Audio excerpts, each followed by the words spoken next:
그때 딱 때마침 제가 이제 그 아까 말씀드렸듯이 학부 때 마케팅 동아리를 했었는데 네. 그때 이제 다른 과에 있던 이제 친한 동생이 그때 이제 벤처 캐피탈에 있었어요.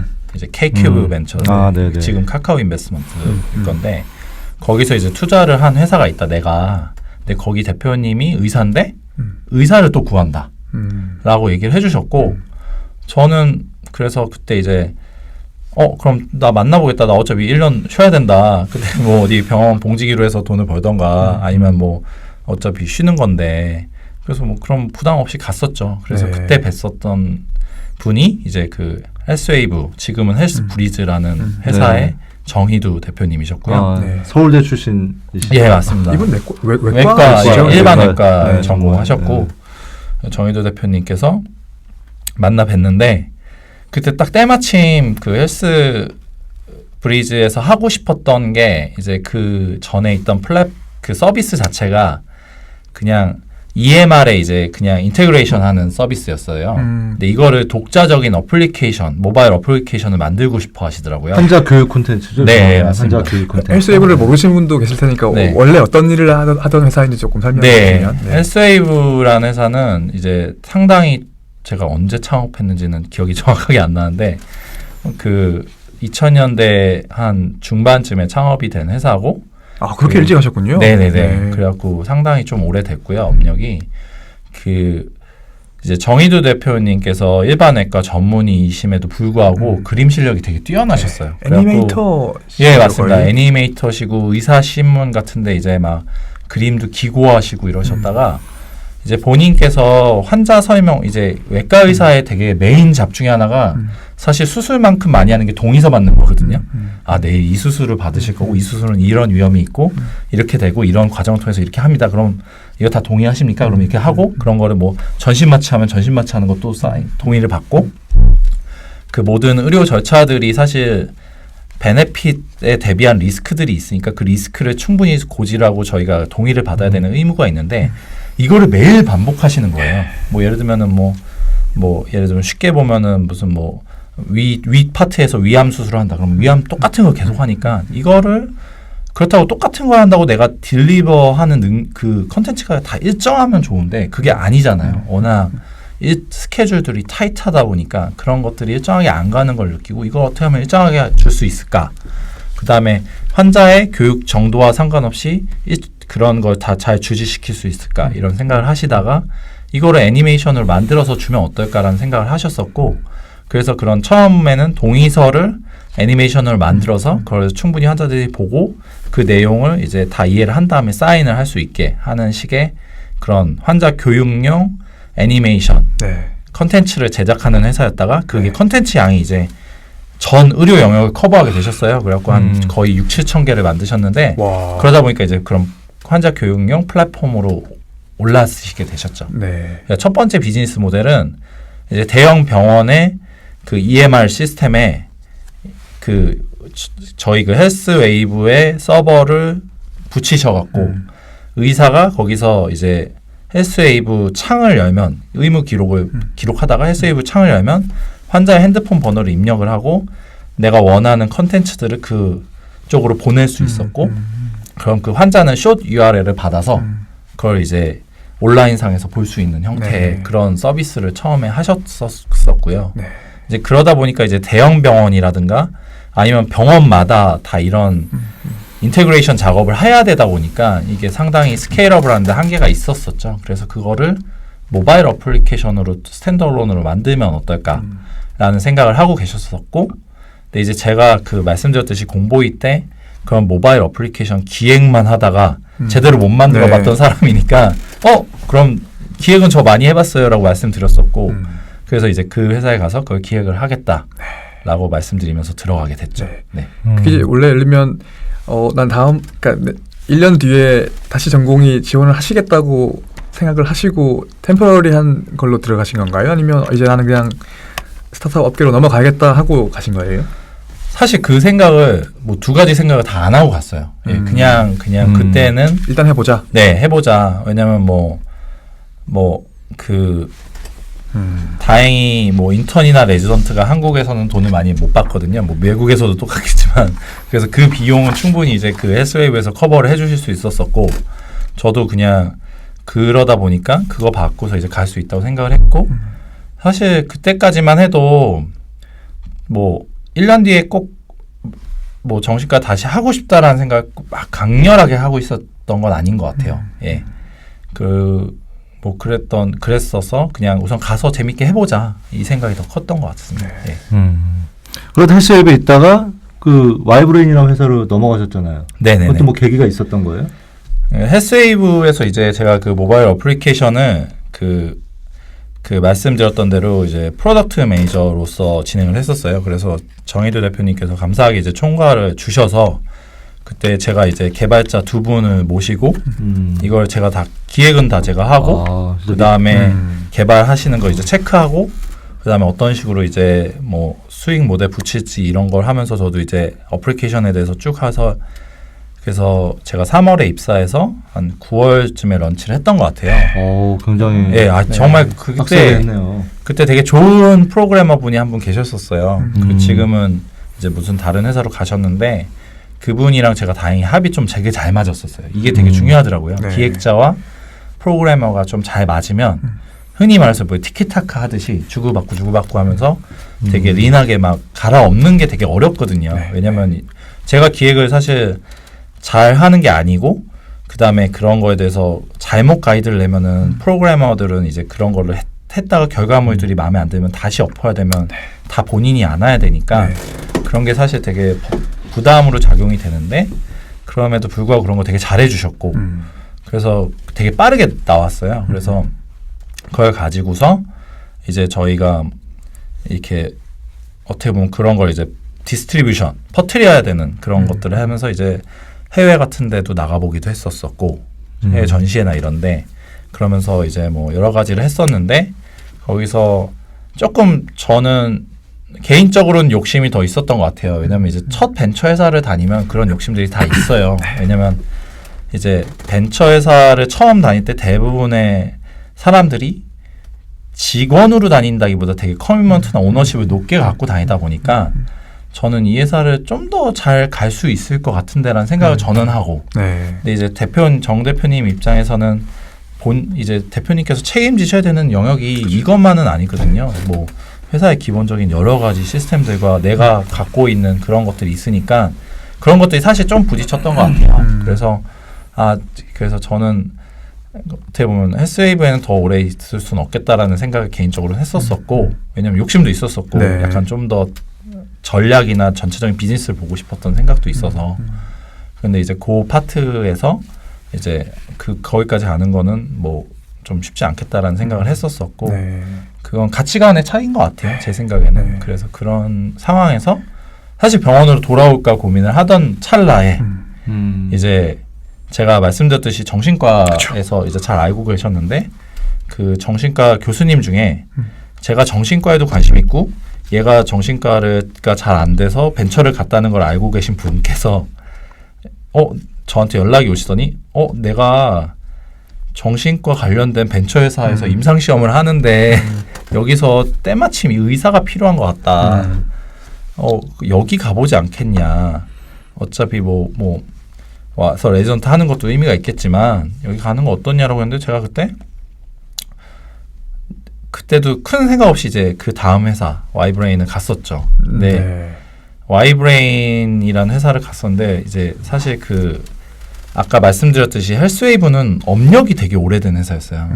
되게 가산에 있었었고 그 사무실 자체도 조금 어떻게 보면 우리가 생각하는 벤처의 그림이라기보다 전형적인 중소기업의 느낌이었거든요. 되게 작은 오피스에서 되게 효율적으로 썼었었고 왜냐하면 거기는 되게 비용을 잘 관리를 하고 매출을 내면서 그걸로 돌아가는 회사가 더 컸었으니까.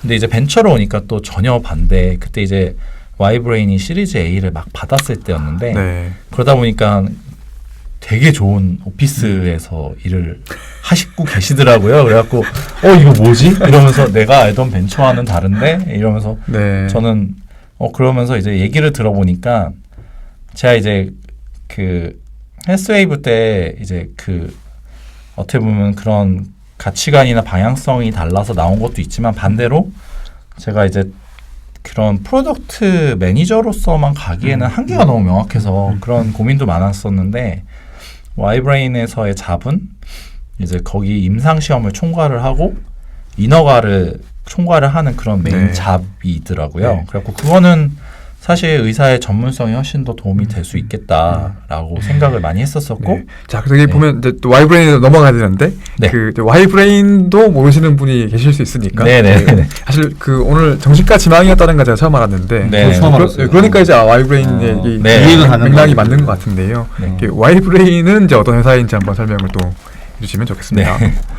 Ybrain은 이제 2013년도에 세워진 회사로 제가 기억을 하고 있고 저도 이제 회사 소개한 지 오래돼 갖고 그 Ybrain은 이제 뇌과학을 이용을 해서 이제 정신질환이나 신경질환을 치료를 하는 의료기기를 개발을 하는 스타트업이었고요. 네. 처음에 이제 카이스트에 이제 뇌공학 박사, 그다음에 전산학과 사람, 그다음에 재료공학 박사 이렇게 세 분이서 만드셨었어요. 그래갖고 한 파트는 이제 뉴로사이언스 뇌과학을 맡으셨고 나머지 분은 소프트웨어, 나머지 분은 하드웨어 이렇게 해서 처음에 거기서 타겟으로 잡았던 기술이 이제 경두계 직류 자극술. 그래서 말이 좀 어렵긴 한데 이제 결국은 저희가 그 어떤 뇌의 정신질환이나 신경질환 같은 게 뇌의 변화를 통해서 일어나는데 그 변화를 사실 뭐 지금 약으로 바로잡고자 하는 게 여러 신경정신 약물들이잖아요. 근데 그 신경정신 약물들이 사실은 이제 저희가 먹어서 그게 이제 녹아서 피를 통해서 뇌로 들어가다 보니까 그 타겟팅 자체가 명확하지 않아서 몇 가지 부작용들이 생길 수밖에 네. 없어요. 그래서 그런 거를 줄이려면은 문제가 생긴 영역만 우리가 조절하면 되지 않을까라는 식의 이제 뇌 자극술, 뉴로 모듈레이션, 뭐 브레인 스티뮬레이션 이런 그런 학문들과 그런 기술들이 나왔었고, 근데 그런 기술들의 이제 초기 기술 중에 하나가 이제 딥 브레인 스티뮬레이션이라고 해서 심부 뇌 자극술이라는 네. 게 있었어요. 그거는 말씀드린 대로 딥한 브레인, 그 브레인의 그 뇌의 바깥쪽이 아니고 안쪽에 있는 게 문제가 생겼을 때 저희가 뭐 파킨슨 같은 질병들이 생기게 되거든요. 그 전극을 막 꽂는 거 아닌가요? 네, 그거는? 그래서 그거는 뇌를 열고 두개골을 열고 걷다가 이제 전극을 긴 바늘을 심어서 문제가 있는 부위에 이제 문제가 생기지 않도록 다시 작용을 할 수 있도록 전극을 주는 그런 식의 되게 그 침습적인 인베이시브했던 뇌 자극술이 처음에 나왔었고, 근데 그게 그러다 보니까 아까 말씀드렸듯이 모든 의료 기술이나 이런 거는 리스크와 베네핏이 존재하는데 베네핏이 정말 클 때만 할 수 있는 그렇죠. 그런 기술이었거든요. 그래갖고 널리 못 쓰였었는데 그거를 이제 그 좀 쉽게 쓸 수 있는 논 인베이시브한 그런 기술이 이제 그 중에 하나가 경두계 직류 자극술이라는 네. 거고요. 그거는 뇌 이제 그 바깥에 그냥 피부에다가 전기 자극을 붙이고 거기에 직류 전류를 흘리면 그 붙인 영역 아래에 있는 영역에서 이제 우리가 뇌의 활성도를 바꿀 수 있다라는 거를 기반으로 한 그런 기술이고요. 처음에는 저희가 타겟으로 했던 그 질환은 우울증이었습니다. 우울증이 이제 전두엽 쪽의 좌측과 우측의 밸런스가 무너져서 생긴다라는 이론들이 이미 충분히 검증이 되었었고 그걸 이제 외부에서 전류를 흘려주면은 충분히 개선될 수 있다라는 초기 연구 결과가 있었었고요. 그래서 그거를 그 Ybrain의 처음 그 파운더 중에 한 명이 연구를 좀 오래 했었어요. 그래갖고 그걸 기반으로 창업이 된 회사고, 제가 들어서 갔을 때의 상황은 그 기기가 이제 프로토타입이 만들어졌었고 이제 허가용 임상을 진행을 하려고 하기 직전에 네. 제가 들어가게 됐어요. 임상시험 직전에. 네네네. 참 파란만장하네요. 그러니까요. 완전히 그러니까 PM 하시다가 완전히 그 임상 담당하시면 또 완전히 새로운 일을 하신 걸 텐데. 그래서 그렇죠. 네, 2년 넘게 계시면서 이게 보면 그 결국에 Ybrain이 그 의료기기 인허가를 받았잖아요. 네네네. 그 인허가 받을 때까지 그럼 계셨던 건가요? 네네네. 제가 이제 받고 나서 이제 블루포인트로 네. 그 우울증하고 경도인지장애도 받았던가요? 경도인지 장애는 못 받았고요. 네. 그 뭐 이제 우울증에 대해서 보조적 치료 기기로 받은 상황입니다. 지금 의료 기기 허가만. 허가만. 네. 수가는 아직 못 받았고. 네, 신의료 기술 평가는 이제 제가 제가 있을 때는 신율 기술 평가를 이제 시도를 했었는데 그때까지는 조금 증거가 부족하다라고 해서 우선 제가 있을 때는 못 넣었었고요. 그 다음에 뭐 지금 넣고 있는 걸로 아는데 저도 요새는 좀 많이 컨택을 못 해갖고 그거 이제 마치시고 그럼 이제 블루 포인트로 그때는 이제 누가 좀 소개시켜줘서 이렇게 온 거죠? 네, 그래갖고 그 오게 된 이야기는 이제 제가 그 아무래도 의료 관련된 회사에서 헬스웨이브나 와이브레인이나 다니다 보니까 제가 그 IR 자리에 되게 많이 갔었어요.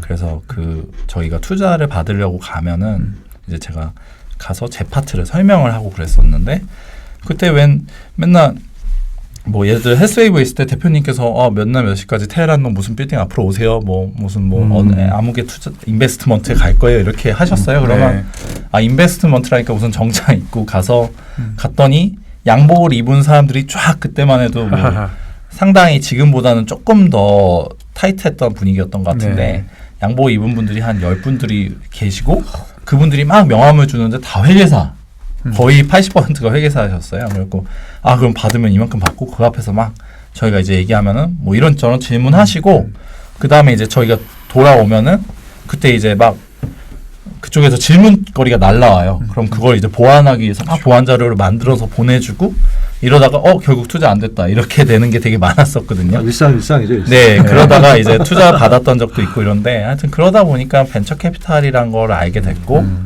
그러다가 이제 와이브레인 때 뭐 그때는 이제 조금 더 그때는 제가 인볼브가 많이 됐었으니까 메인 파트를 담당하고 있었었고 그래서 그때 이제 벤처 캐피탈 분들이랑 이제 뭐 투자가 돼서 주주 관리를 하던 아니면은 투자가 잘 안 돼서 이제 페어웨어로 이제 그냥 그렇게 한번 마무리 회식을 할 때던 그렇게 뭐 간단하게 물어볼 계기가 있었었고 그분들도 뭐 이제 우연찮게 다들 알게 돼서 들어오셨더라고요. 그래서 저도 그렇게 계기가 돼서 알게 됐었었고 아까 그리고 투자를 받는 이제 스타트업 입장하고 투자를 이제 하는 투자자 사이트는 굉장히 다른 그죠. 역할인데요. 그게 이제 예를 들면 뭐 이직을 하시더라도 뭐 와이브레인 이후에 다른 스타트업에 조인하셨을 수도 있을 텐데. 근데 저 궁금한 게 아니 이 정도 했으면 이제 본인이 이제 창업을 아니 이렇게 그 어떻게 보면 그 스타트업을 위한 어떻게 보면 그 내공을 이렇게 착실하게 저 같은 경우야 뭐 그냥 아무것도 모르고 이제 창업을 했지만 이렇게 준비가 이렇게 됐으면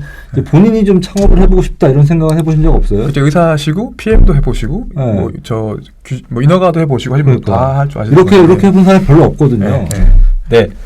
아이템이 없었어요. 냉정하게 말하면 제가 뭐 아이템이 있었으면은 뭔가 더 해봤을 텐데 아이템이 없다. 저는 사실은 제가 대표를 할 정도의 이렇게 어떤 아이템에 꽂혀서 그 아이템을 만들기 위해서 저도적으로 나가는 사람은 아닌 것 같다고 한 4년 정도를 제가 판단을 한 것 같아요. 오히려 이런 거를 구체화할 때 실행을 하고 그걸 좀 더 크리틱하게 볼 수 있는 그런 사람이지 제가 대표분들은 저는 정말 다 항상 위대하다고 생각이 되거든요. 맞습니다. 정말로 옆에 계신 뭐 신전 대표님이시나 아니면 뭐 진짜 최현섭 대표님이시나 뭐 어떤 회사를 하던 이게 정말 쉽지 않거든요. 왜냐면은 뭐 단순히 뭐 직원 월급 나갈 때 눈물이 난다 뭐 이런 건 둘째치고 이게 내가 뭐 직원은 관두면 되거든요. 쉽게 보면 나 그냥 관둘래 하고 관두면 되는데 관둘 수가 없는 거예요. 게임이. 그래갖고 진짜 뭐 예를 들자면은 진짜 자전거랑 비슷하죠. 자전거. 네. 그러니까 뭐 이게 계속 갈 수밖에 없고 그러다 보니까 저는 뭐 그런 거를 뭐 회피한다 뭐 이런 거보다는 내가 그 어떤 이렇게 살 수 있는 기술이 나를 정말 매료를 시키고 내가 정말 미칠 정도의 그런 기술이 나와야지만 이걸 할 수 있구나라고 오히려 더 느꼈던 것 같아요. 힘든 삶을 아니까. 오히려 초기 창업자분들은 그 정도가 아니더라도 시작을 하고 이걸 뒤늦게 후회하실 수 있겠지만 결혼하고 비슷한 거 결혼하고 뭘 몰라서 그냥 콩깍지가 씌어가지고 그렇게 해야 결혼하는 거지 결혼 생활에 대해서 속속들이 100% 다 알면 좀 쉽지가 않잖아요. 사모님이 안 보시는 것 같습니다. 대표님 말씀하신 게 사실 뭐 당연히 맞는 것 같고 저도 그래서 오히려 너무 많이 알아서 너무 많이 다 본 거야 막 봤죠. 옆에서 그 대표가 막 진짜 머리 쥐어 뜯으면서 막 그렇게 고민하고 막 그냥 진짜 그런 스트레스 받는 걸 옆에서 본 거야. 그렇죠. 진짜 바로 옆에서 다 뵙고 그다음에 문제는 그거를 직원들한테도 못 털어놓는 게 제일 어려운 것 같아요. 네. 그렇죠. 털어놓을 수 있는 사람이 사실은 저는 없는 것 같아요. 그러니까 그래서 오히려 되게 네. 그 다른 분들이 보시면 이상하게 보일 수도 있지만 경쟁사라든지 네. 그 동료 CEO들 사이에서 오히려 그 얘기를 터놓고 하기가 편한 것 같아요. 아마 불프에서도 그런 커뮤니티 같은 거 대표들의 커뮤니티를 만드시면서 네네. 그런 것도 아마 하실 텐데. 네. 그런 것도 뭐 이제 케이스 바이 케이스인 것 같아요. 네, 예, 네. 그거 맞으시면 또 괜찮은데, 네. 그러니까 뭐 저희가 투자 받았던 뭐 K큐브 같은 경우는 뭐 K큐브 패밀리에서 매달 뭐 모여서 이렇게 그런 것도 했었었고, 뭐 저희도 이제 그런 걸 가끔 하는데 불포인트 파트너스에서도, 근데 또 안 맞으실 수 있거든요. 맞습니다. 그다음에 이제 그런 거가 사실은 진짜 치부를 드러내는 거라서 쉽지 않은 네, 것 같아요. 네. 예. 항상 이제 뭐 저희도 지금 그런 준비를 하고 있지만 스타트업 창업자분들 대표님들의 멘탈 관리, 네네. 정신 건강 관리가 되게 중요한 것 같아요. 좀 약간 다른 얘기긴 하지만. 네, 네. 맞습니다. 저도 그 블루 포인트로 소개해 주신 것도 문여정 이사님이시군요. 저도 몰랐는데.